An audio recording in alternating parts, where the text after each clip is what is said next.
ഹേ റാം ഹേ റാം. ഹേ Ram. Hi, കയറി ഇരിക്കാനല്ലേ പറഞ്ഞത്? ഒരു നിമിഷം ഞാൻ മഹാത്മാവിനെ ഓർത്തു.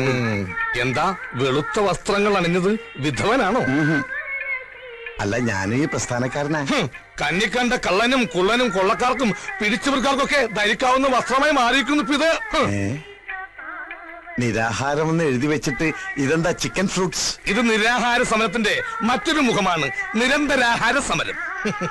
ഇത്രയും റിസ്ക് എടുത്തിട്ടുള്ള ഈ സമരം എന്തിനാണാവോ?